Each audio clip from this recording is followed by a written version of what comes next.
Good morning students. So far we have seen some derivations under electric field intensity. The next topic in module 1 is electric flux density. What is meant by an electric flux density? The electric flux density is nothing but the electric flux lines per unit area, and the representation of your electric flux density is D. So we can write the formula D as psi divided by A. So what is the definition for your electric flux density? It is number of electric flux lines per unit area. We can write it as D is equal to psi divided by A. So psi is nothing but your electric flux lines. A is representation of your area. Now find out the relationship between your electric field intensity and electric flux density. Now you consider one sphere of radius r meter. Now we need to identify the point. So the point can either be interior to the circle or exterior to the circle. So we can consider a sphere of radius r having a charge distributed on its surface with a surface charge density of rho s coulomb per meter square. So according to definition, we can write rho s is equal to q divided by area of the sphere. Since we have used a sphere over here, we can write area of the sphere as 4 pi r square. Now E is equal to q divided by 4 pi epsilon r square for r greater than or equal to capital R.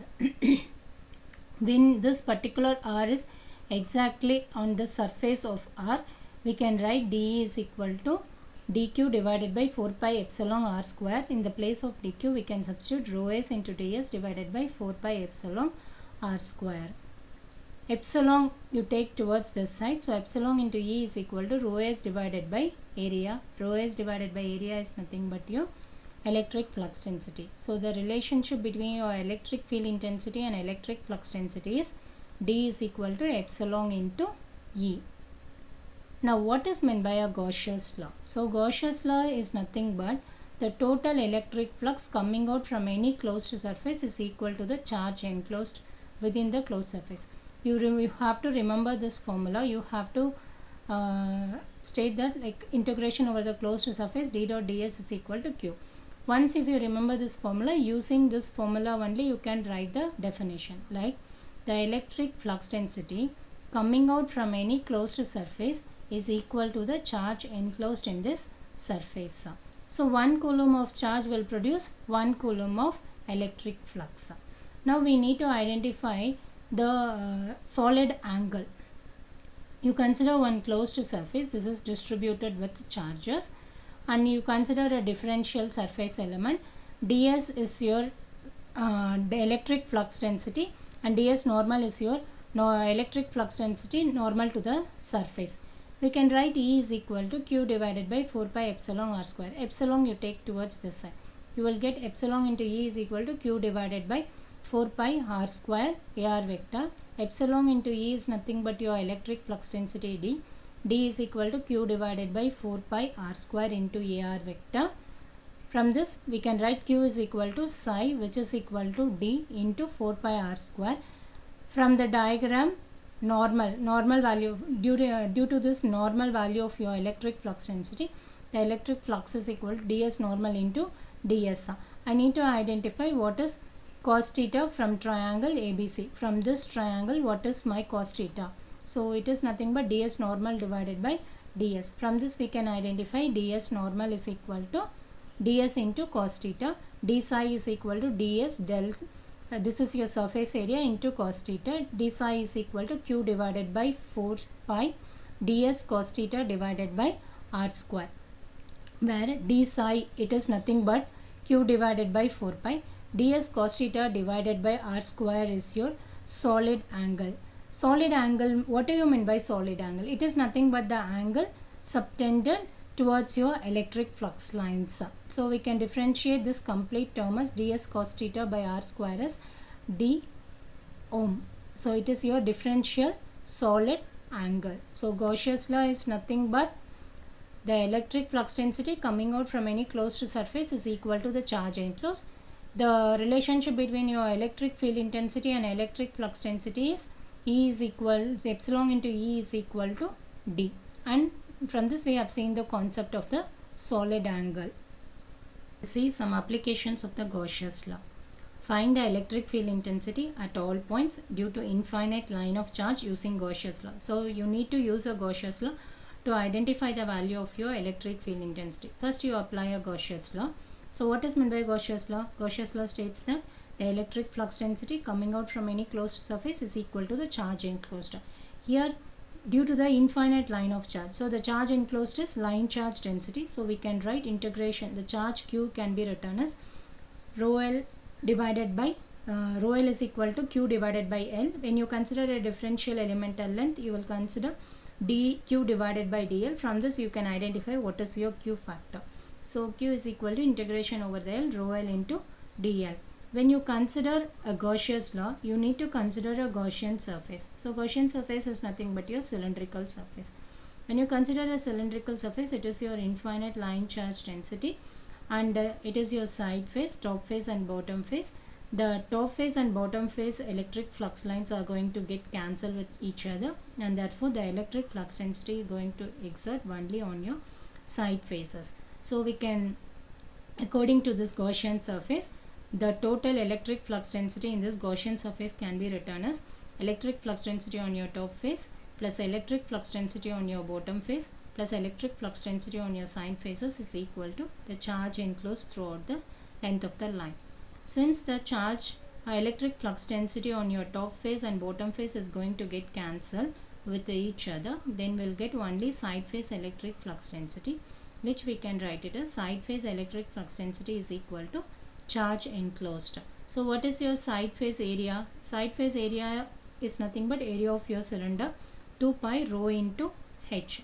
D into side face surface area is equal to rho L into dl.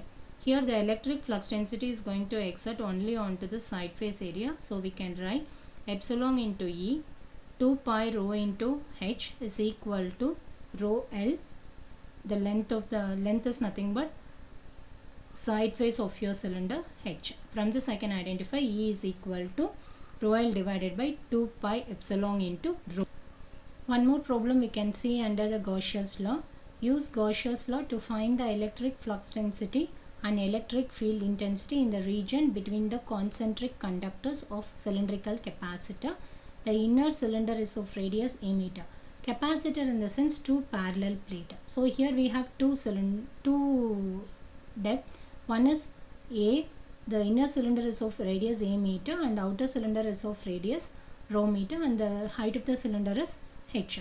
So it is your Gaussian surface. Considering Gaussian surface, here rho is greater than a of height h meter. Applying Gauss's law, will get integration over the closed surface d dot ds is equal to integration over the closed surface rho s dot ds, because here the charge enclosed is surface area. Now in Gaussian surface, the total electric flux density is electric flux density on your top face plus electric flux density on your bottom face plus electric flux density on your side faces. As discussed in the previous problem, the electric flux density on your top face and bottom face is going to get 0, and therefore only the electric flux density on your side face is going to get exist. So we can write integration over the closed surface on your side face dot ds is equal to charge enclosed is surface charge density. So we can write it as rho s dot ds. Then what is your surface area on your side face? It is your cylindrical structure, cylindrical one. So we can write d into integration over the side face ds is equal to rho s integration over the surface ds. The side face area is 2 pi rho into h. Where the surface, where the charge is getting distributed, charge is distributed throughout the surface. So we can write the circumference of area of this particular cylinder as 2 pi a into h, because the charge is distributed only in this particular surface, whereas the flux density is going to exert on this side faces, that is tilde rho. So we can write it as 2 pi rho into h is equal to rho s 2 pi a into h. Rho d, rho s a, d is equal to rho s a divided by rho. From this we can write epsilon into E is equal to rho s a by rho. E is equal to rho s a divided by epsilon into rho. The unit for electric field intensity is volt per meter for rho greater than A. This is how you need to apply the Gauss's law in a Gaussian cylinder to identify the. This is how you need to identify your electric field intensity or electric flux density with the use of Gauss's law. One more problem I will try to solve it with the application for the application of your Gauss's law. Determine the electric field intensity of an infinite plane of charge with a uniform surface charge density rho s coulomb per meter. By using Gauss's law, I need to identify the electric field intensity in an infinite planar of. Now here also you need to consider the Gaussian surface in a planar of charge. So it is your plane where the charges are getting distributed, and the charge distribution is going to be rho s, that is surface charge density rho s coulomb per meter square. Where perpendicular to this, suppose if this is going to be the charge, if it is going to be a positive charge, the field is going to get exerted outwards. If it is a negative charge, the field is going to get inwards. So based on that, we have drawn this particular diagram. The side face electric flux density is shown as D, and the top face electric flux density, it will here also it will get cancelled. So here we can write it as, here the side face fluxes are going to get 0. Why? Because the charges is distributed on the planar region, on the top face and bottom face. So here only the top face and bottom face electric flux density is going to get exerted, whereas the side face electric flux density is going to get 0. According to Gauss's law, we can write the total electric flux density coming out from any closed surface is equal to the charge enclosed. The charge enclosed here is your surface charge density, so we are writing it as integration over the closed surface rho s dot ds. The total electric flux density on this particular face can be written as integration over the closed surface, top face, bottom face, side face electric flux density is equal to charge enclosed. As we discussed earlier, here the side face electric flux density is going to get cancelled. Why? Because the charges distributed on this particular surface and this surface will exert opposite field. So both the surface side faces will get cancelled. Only the top face and bottom face electric flux density is going to get exist. We can write the top face electric flux density area as pi rho square plus D into bottom face electric flux density area as pi rho square, which is equal to surface charge, where the charges are placed only on the top faces. So we can write the same area pi rho square. We can write pi rho square. This is when you added 2d pi rho square is equal to rho s into pi rho square. Pi rho square is going to get cancelled. So from this I can write d is equal to epsilon into E. From this E is equal to rho s divided by 2 epsilon whole per meter. So this is how you will be solving the problems under Gauss's law.